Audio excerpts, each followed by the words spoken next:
आणखी महाराज तेवढेच ओळखीनं असं बोलतात, महाराज एकदा बघितले विसरत नाही ते. मग हे असा प्रवास होत आला. भरपूर काही महाराजांविषयी आहे, पण आता मला तुमचं पण ऐकायची इच्छा आहे की तुम्ही किती पद हे केले. आणि ज्यावेळेस मंगळवेड्यामध्ये मी सुरुवातीला प्रचार आला तेच की महाराजांप्रती प्रेम असल्यामुळेच इकडे येऊन थोडं प्रचार करण्याचा प्रयत्न केला. नामाजीपासून इथपर्यंत प्रवास असा आला. आणि हरे कृष्ण महामंत्र, आपली परंपरा, या सगळ्या गोष्टी लय मनाला आवडल्या. तर प्रत्येकाला काय रिलायझेशन झालं, मला तर असं रिलायझेशन झालं, माझं पर्सनल रिलायझेशन सांगतो की काही रहस्यमय गोष्टी आहेत ते पब्लिक मध्ये सांगता येत नाही. पण मला असं रहस्यमय अशा गोष्टी झाल्या की हे दिव्य हरे कृष्ण महामंत्र गुरुजींच्या मुखातून मला भेटलाय. हेच माझ्या जीवनाचं पूर्णत्व आहे असं मला वाटतं. कारण भगवत प्राप्ती आणि भगवंताचं नाव ह्याच्यामध्ये काही सुद्धा अंतर नाही. तर मग जिथं कुठं मी असं गेलं की असं हरे कृष्ण महामंत्राचा जप वगैरे करताना सदैव आठवतं की गुरुजींनी आपल्याला नाम दिले, तर आपण गुरुजींचे किती कृतार्थ राहिलं पाहिजे असं सदैव वाटतं. एक बी नाम जपायला गेलं, एक बी माळ जपायचं झालं, सदैव गुरुजींची आठवण येते की गुरुजीमुळे भेटले. त्यावेळेस त्याचा दुसरा जन्म होतो. पहिला जन्म होतो आई वडिलांकडून, आईच्या पोटी जेव्हा जन्म होतो तो पहिला जन्म. आणि त्याच्यानंतर ऍक्च्युअल जन्म होतो तो जेव्हा गुरुकडून दीक्षा प्राप्त होते तेव्हा तो दुसरा जन्म होतो. म्हणून द्विज म्हणलं जातं. विशेष करून जे ब्राह्मण आहेत किंवा जे भगवंतांना प्राप्त करण्याच्या मार्गामध्ये लागलेले आहेत त्यांची जेव्हा दीक्षा होते तेव्हा द्विज म्हणलं जातं. द्विज म्हणजे आता ह्यांचा दुसरा जन्म झाला. तर अशा प्रकारे हे दीक्षा घेणं किंवा गुरु महाराजांचा आश्रय स्वीकार करणं हे अतिशय महत्वपूर्ण गोष्ट. चैतन्य प्रभु नित्यानंद श्री अद्वैत गदाधर श्रीवासादि गौर भक्तों की जय. श्री परमपूज्य लोकनाथ स्वामी महाराज की जय. तर आताच प्रभूजीने सांगितलं कालच्या 26 तारखेला आपले गुरु महाराज यांचे व्यास पूजा साजरी झाली आणि त्याच निमित्तानं या ठिकाणी आपले शिक्षा गुरु विठ्ठल भक्त प्रभूजी आणि मार्गदर्शक वनमाली पंडित दास प्रभूजी यांनी गुरु महाराजांनी बोलण्याची 2 मिनिटं संधी दिलेली आहे. त्यांचं पण मी खूप खूप आभार मानतो. तर सांगायचं विषय म्हणजे इस्कॉन संस्थेमध्ये 11 वर्षाचा काळ गेलेला आहे मला. म्हणजे 11 वर्षाच्या काळामध्ये जे आपले शिक्षा गुरु यांनी जे काय आपल्याला शिकवण दिलेली आहे त्या शिकवणीप्रमाणे चालत गेल्यामुळं मला परमपूज्य लोकनाथ स्वामी महाराजांना एवढं की कंटिमाळ पहिल्यांदा घालायला कोणाकडून पण भेटली, पण मला सुरुवातीला पण 2 पदरी पण गुरु महाराजांकडूनच भेटली आणि 3 पदरी पण गुरु महाराजांकडून भेटली. कृष्ण हरे. गुरु महाराजांचं ग्लोरिफिकेशन जर माझ्यासारख्या तुच्छ जीवाने केलं तर कसं होणार. त्यासाठी एकतर आपल्याला वपू संघ लागतो किंवा वाणी संघ लागतो. पण तरी सुद्धा हे माझं शुद्धी करण्यासाठी, आपल्या हृदय शुद्धी करण्यासाठी, जसं प्रभूजी सांगत होते की गुरु ऋण कधी सुटत नाही त्याचा प्रयत्न केला पाहिजे. आपण प्रचारातून गुरु ऋण जे आहे तो सोडवण्यापेक्षा गुरु ऋण हे परमपूज्य राधानंद स्वामी महाराज सांगत होते परवा दिवशीच्या लेक्चर मध्ये की आपल्यावरती गुरु ऋण आहे असं कधी आपण विचार केला नाही पाहिजे. आणि जरी केला तर ज्या क्षणी तो विचारेल त्या क्षणी ताडकन उठून प्रचाराला पळायला पाहिजे. So that is the solution. मी गुरु महाराजांना ग्लोरिफाय करू शकत नाही. बघ मी जेव्हा मला हे समजलं की गुरु महाराजांचं ग्लोरिफिकेशन होणार आहे, so I started hearing all the lectures about glorification. मी बरेचसे लेक्चर्स ऐकले आणि शेवटी आम्हाला दीक्षेला पात्र केलं.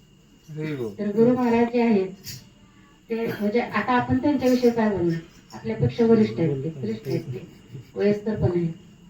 कारण आपला जो म्हणजे देह आहे, हा जो देह आहे तो सार्थकी लागावा. दीक्षा घेतल्यानंतर शुद्ध व्हावा आपला देह. तर त्यासाठी आपण भक्ती करा, जप करा आणि खूप काही म्हणजे असं भक्त वाढवा. महाराज कोण आहे? साक्षात कीर्तन सम्राट आहे.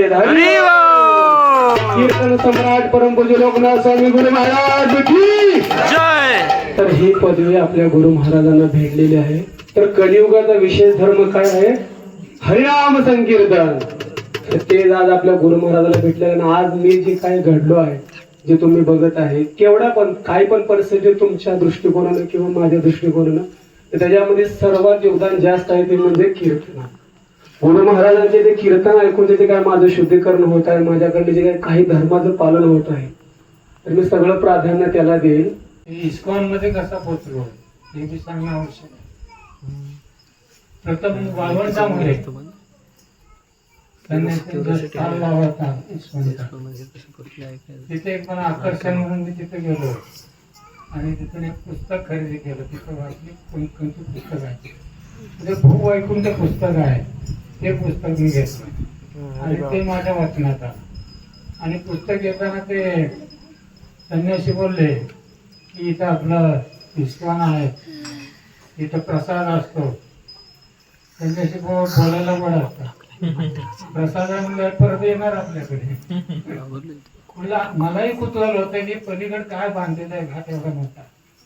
आणि म्हणून मी गेलो तिथं. गेल्यानंतर तिथं जरा बरं वाटलं. परत जायला लागलो. मग आमचे दीक्षा गुरु आणि विठ्ठल भक्त प्रभूजी नंतर गुरु होते, भरपूर पब्लिक होती. तर माझ्यासारख्या किंवा आपल्यासारख्या तुच्छ जेवाला किंवा माझ्यासारख्या तुच्छ जेवांना तशी आपल्याला संधी भेटली नव्हती. तर ती संधी आपल्याला प्रभूजीने उपलब्ध करून दिले. त्यांना धन्यवाद देतो. तर मला जाईना तरी पण प्रयास करतो.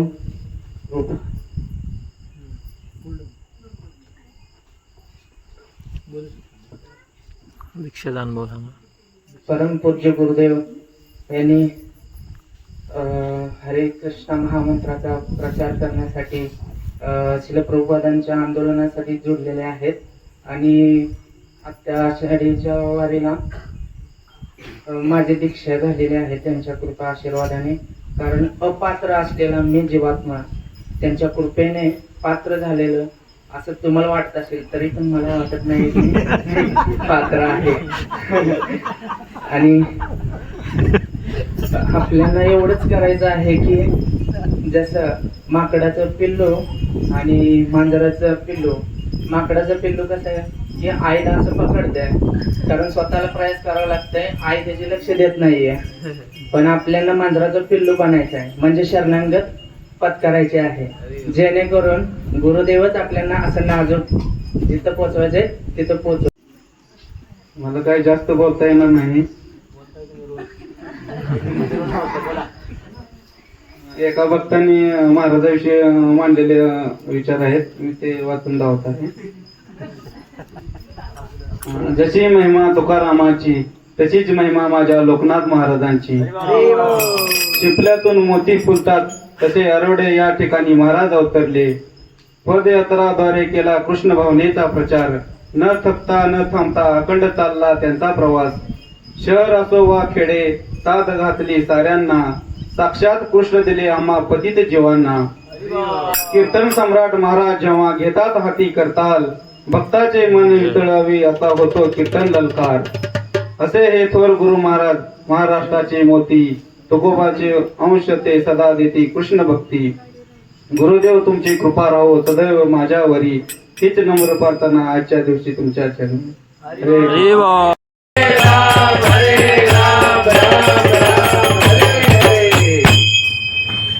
अत्यंत हरे कृष्णा कृष्णा कृष्णा हरे हरे. हरे राम राम राम हरे हरे. हरे कृष्णा कृष्णा कृष्णा हरे हरे. हरे राम राम राम हरे हरे.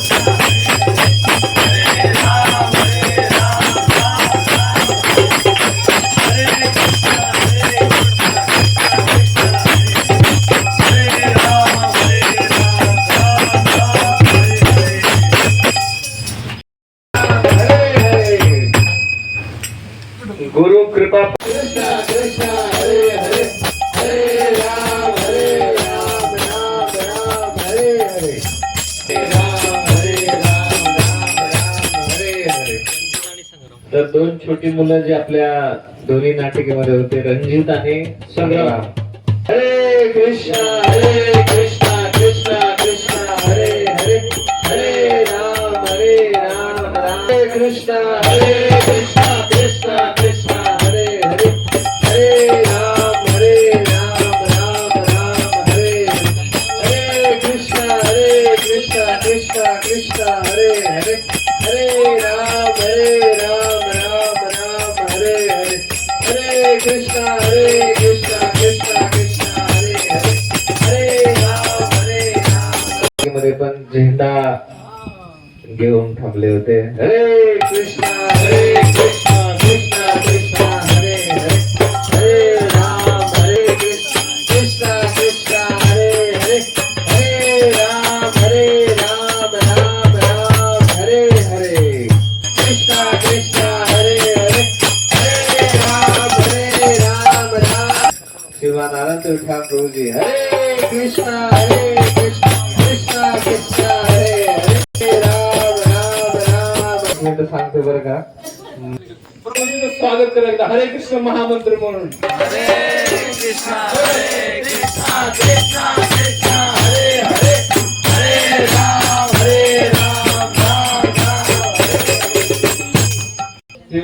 आणि या वयामध्ये दीक्षा पण प्राप्त झाली, त्याच्याबद्दल मला खूप आनंद वाटत आहे. कमी वयाचा मंगळवारला दीक्षा.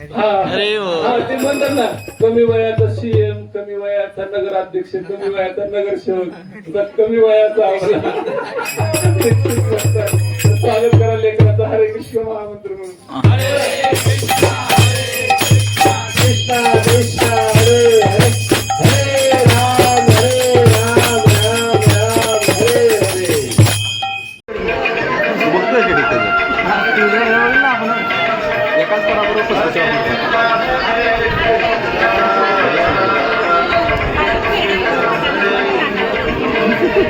आधार पेढ दिली तर